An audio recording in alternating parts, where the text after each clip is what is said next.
இன்றைக்கோட transfer news என்னென்னா, Manuel உகார்டேவும் Manchester யுனைட்டடும் ஆல்ரெடி பர்சனல் டேர்ம்ஸ் அக்ரி பண்ணிட்டாங்க. அதுக்கப்புறம் மான்செஸ்டர் யுனைட்டடு பிஎஸ்ஜி கூட நெகோஷியேட் பண்ணிகிட்டு இருந்தாங்க. ரீசெண்ட் டேஸில் loan with an obligation to buy அப்படிங்கிற மாதிரி நியூஸ் எல்லாம் பரவிட்டு இருந்துச்சு. ஆனால் நள்ளிரவில் பிரேக் ஆன மேட்ரு என்னென்னா, டேவிட் ஆன்ஸ்டீன் என்ன சொல்கிறாப்லன்னா, மான்செஸ்டர் யுனைடெட் வந்து have no intention of paying 60 million euros.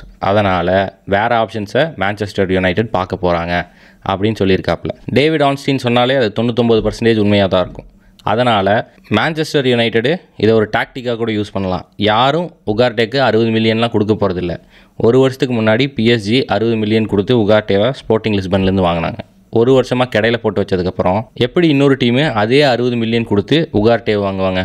நல்லா விளையாண்டுருந்தா கூட பரவாயில்ல, நல்லா விளையாண்டுருந்தா நீ ஏன் விற்க போகிறேங்கிற கொஸ்டின் வருதுல்ல.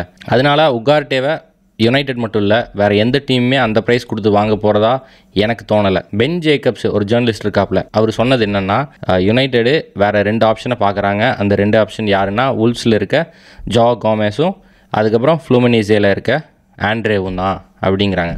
ஆண்ட்ரேவை தான் வாங்குங்கடான்னு நான் 2 வருஷமாக கதறிட்டு இருக்கேன். ஆண்ட்ரேவை வாங்கினா நல்லா தான் இருக்கும், பிரேசிலியன் பிளேயரு.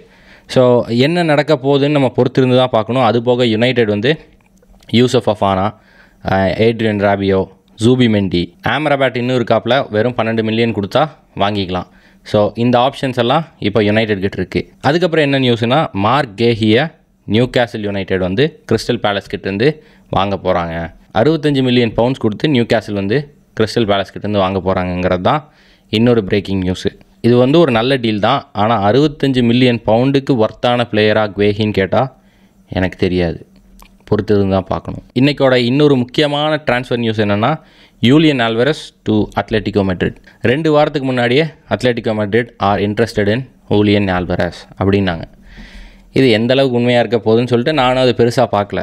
ஆனால் இப்போது கான்க்ரீட்டான பிட்டை போட்டிருக்காங்க அத்லெட்டிகோ மெட்ரிட். ஃபர்ஸ்ட் பிட்டை ரிஜெக்ட் பண்ணியிருக்காங்க சிட்டி.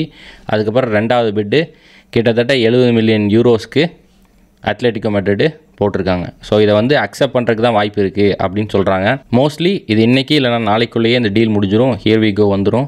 அதுக்கப்புறம் மெடிக்கலு அதெல்லாம் நடக்க போகுது. ஸோ இது வந்து ஒரு சர்ப்ரைசிங்கான ஒரு மூவ் தான் அத்லெட்டிகோ மெட்ரிட்டுக்கு ஹூலியன் ஆல்வரஸ் போகிறது. அதே அத்லெட்டிகோ மெட்ரிட்டில் இருக்க இன்னொரு ஸ்ட்ரைக்கரு சாமு ஒமாராடின், பேரை நான் தப்பாக கூட ப்ரொனவுன்ஸ் பண்ணியிருந்திருக்கலாம். சாமு வந்து செல்சி வாங்க போகிறதா பேச்சுக்கள் போய்கிட்டு இருக்கு. 50 மில்லியன் யூரோஸ் வந்து அத்லெட்டிகோ மெட்ரிட் கேட்குறாங்க போல். ஸோ செல்சி வந்து நெகோஷியேட் பண்ண போகிறாங்க அத்லெட்டிகோ கூடங்கிறது தான் இப்போதைக்கான நியூஸு. அடுத்தது வெஸ்ட்ஹாம் பக்கம் வரேன். வெஸ்ட்ஹாம் வந்து முரட்டுத்தனமான சைனிங்ஸ் பண்ணிகிட்ருக்காங்க. கிறிஸ்டன்சியோ சமர்வில்லு, கில்மனு உல்ஸோட கேப்டனு, அதுக்கப்புறம் அந்த முன்னாடியே ட்ரான்ஸ்ஃபர் விண்டோ ஆரம்பித்தப்போவே ஒரு பிரேசிலியன் ஒன்றரை ஒருத்தனை வாங்கினாங்க, லூயிஸ் குலெர்மேன்னு நினைக்கிறேன். அதுக்கப்புறம் இப்போது நிக்லஸ் ஃபுல்க்ரூகை வாங்கியிருக்காங்க. அது போக குயிடோ ராட்ரிகஸையும் வாங்குறதா பிளானை போட்டுட்ருக்காங்க. ஸோ வெஸ்ட்ஹாம் வந்து தரமான சைனிங்ஸ் பண்ணிகிட்ருக்கானுங்க. ஆஸ்டன் வில்லா மாதிரியே பண்ணுறது எல்லாமே சென்சிபிளான சைனிங்ஸு. அத்லெட்டிகோ மெட்ரிட் வந்து கிட்டத்தட்ட கார்னர் கேலகரை வாங்கிட்டாங்க. கடைசியான நியூஸ் என்னென்னா, டானி ஆல்மோ வாங்குறதுக்காக பார்சலோனாவோட ரெப்ரசன்டேட்டிவ்ஸு போய் ஜெர்மனியில் லைப்சிக் கூட கலந்தாய்வு நடத்தி அதுக்கப்புறம் ஒரு ஃபீஸை முடிவு பண்ண போகிறாங்கங்கிறது தான் லேட்டஸ்ட் நியூஸு.